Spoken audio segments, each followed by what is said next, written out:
Hey, it's Mark Ferguson with Investor More, and I'm standing outside rental property number 25, which has been leased for the last 3 years and is now vacant. So we're going to take a look inside, see how the last tenants left it, talk a little bit about the situation, the lease, why it's vacant, what happened here before, and what we're going to do with the property, which actually might have something to do with the neighbor right there, Dr. John's. So we'll see what happens with this property. Of course, we'll keep you updated on any changes and let you know what we decide to do. So we're on Greeley, Colorado, on a very busy road, as you can hear, which is not always great for real estate unless it's a commercial property, and then that's a very good thing. And this is a commercial property. So I paid, I think it's $130 for this property 4 years ago in that time frame. And I remember thinking, oh, is this a good deal? Is it too expensive? It had been for sale for like a year. And now I'm like, oh my God, I could buy, 50 of these at that price right now and be in great shape. But I think it's about 1,600 square feet. When I bought it, it had most recently been a pawn shop and still had a few things in it. It was in a little bit of rough shape, but not horrible shape. We came through, bought it, fixed it up, painted it, put in flooring, all that, and then put up for lease. And it took a little while to lease it, but we did get it leased, and that just turned out to be a really weird situation with the lease. So the tenants are out now, as you can see. I'm just looking at it for the first time today, and it's in fantastic shape. It's clean, in great shape, no issues that we can see, but it does have a weird water meter thing here. And I think they put this kind of whatever paper on these little surfaces. We did not do that. Again, not a big deal. But so what happened with this property is we tried to lease it for a while. And like I said, it's a great location, but it can still take some time to lease commercial properties, right? That's one of the downsides of commercial. You can make a lot of money with them. They can be fantastic, but it can take a while to get them leased. And so we'll look in there in just a second. We found someone who wanted to rent it. They wanted to put in kind of like a smoothie place, a type of, we didn't know it was a franchise. They thought they were expanding. They had 3 or 4 other locations throughout Colorado. We checked all their financials and credit and all that. They looked great. We're like, okay, this is fantastic. Let's go ahead and do this. And so we rented the spot for $1,600 a month. And it had escalation clauses. So the second year it went up to $1,650. The third year it went up to $1,700. But from the very beginning, there were issues in that the tenants took forever to put utilities in their name, and they were responsible to pay utilities. And those kept piling up. We kept reminding them. Finally, they put those in their name. And then maybe 2 or 3 months after we had rented it, they came to us and said, hey, the health department stopped by and said we have to do all this work to the place. Can you guys fix all this for us? And we're like, no, that's not part of the lease. You leased the property from us. You didn't ask for any requirements. They seemed to know exactly what they were doing, so they had other locations. But the health department had never come through, and they hadn't done any inspections or any permits or anything, and they're operating a smoothie shop selling food and different things, and I think they may have had some like yoga classes or something in here all together. I'm like, wow, you should really know. You need to talk to the health department before serving food or smoothies. That's, I thought, pretty common knowledge. And the more we talked to them, the more we discovered that it wasn't the actual tenant who we'd first talked to who rented it. It was like a company with the same name, but I don't know if it's a franchisee or just someone they're trying to get on board. It was someone brand new who had never operated. There we go, maybe. Oh, that's not great. So they had never operated the business before. They're doing it for the first time. So I felt kind of bad for those tenants because it seemed like they're, given all this information about this opportunity to start a business and all that, but not given all the information because they, really should have had help with the health, food permit, all of that. But we also leased it at a very affordable rate because we weren't doing, much more work to it or anything. If we were doing lots of work for the health department to get them set up for that, we would have rented it for much more. And so the health department required them to put in a larger water heater, do some other stuff, and they had wanted us to pay for all of that. And I'm just like, no, I'm sorry. Like, we can, maybe we can work out something where the rent increases and we help pay for it or install it, something like that. But they didn't want to have anything to do with that. They want us to pay for all of it and not,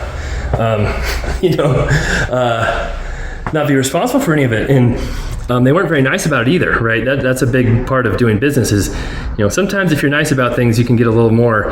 If you're not nice about things, you often get a lot less.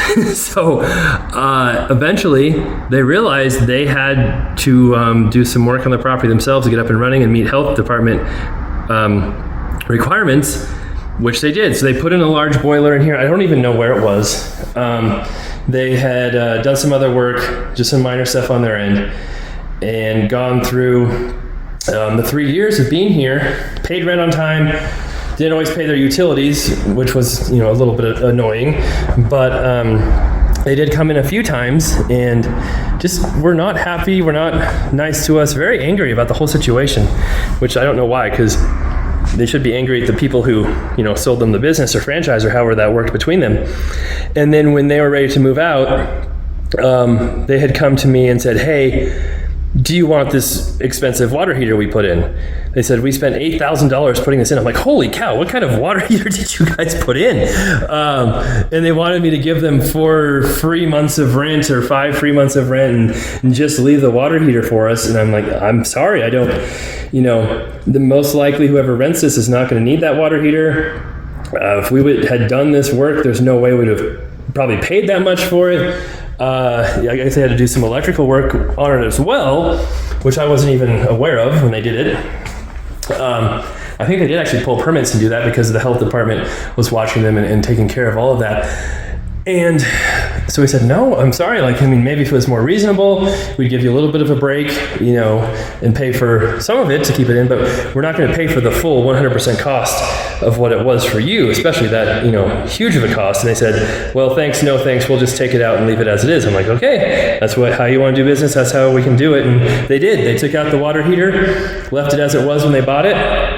And here we are. So I can't remember, this safe may or may not have been here, and I vaguely remember talking to them and they wanted us to leave it because they thought they could get it open, but I'm guessing they didn't, because there are a few things in here. There's also a gumball machine, which is now in the liquor store and mini mart, that I was in here, and we figured out how to get that open so it would take coins and work. So that's working. So we did get something out of the building when we first bought it that we could use, but most of it, we aren't able to get. So now we have the property. Now it's vacant. They left it in very good shape, so they immediately said they wanted their deposit back right away. We're like, okay, that's great. We'll take a look at it. We'll make sure all the utilities are paid, and then we'll give you your deposit back, assuming all that's okay. But again, we'll see if they did pay all their utilities. So that's one reason not to give a deposit back right away, is because if the utilities are in a tenant's name, you want to make sure those are paid up until the moment they leave. A lot of times tenants will not pay that last month, thinking they can kind of get away with a little bit there. So now we can decide what to do with this property, if I want to keep it or sell it. And we did have some good news in that property taxes actually went down on this. So I know I did a video about property taxes a few months ago and how we're paying like a whole lot more property taxes than we were before, but they actually went down. The valuation on this went up just a couple $1,000s, but the way they tax properties in Colorado, they actually decreased the taxes on commercial properties a little bit.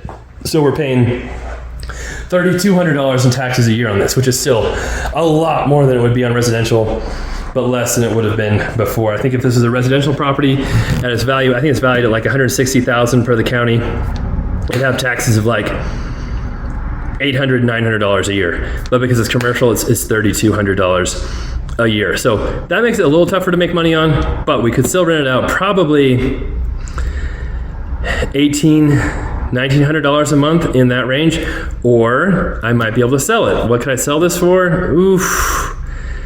Probably $270,000 to $300,000 is my estimate. Commercial stuff can be a little trickier to sell.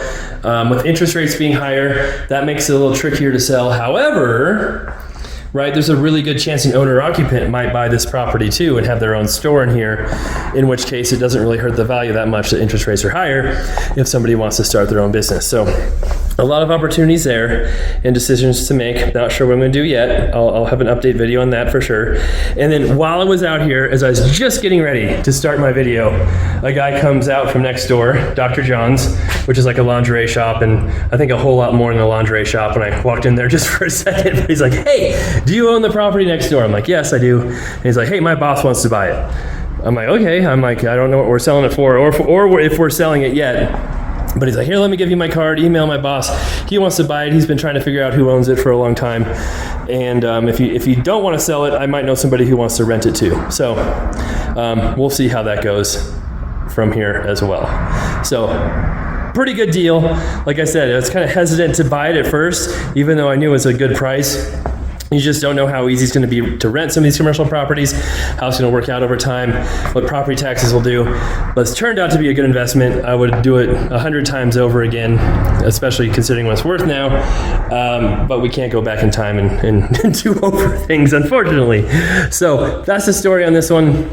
We'll have more updates when we decide what to do with it.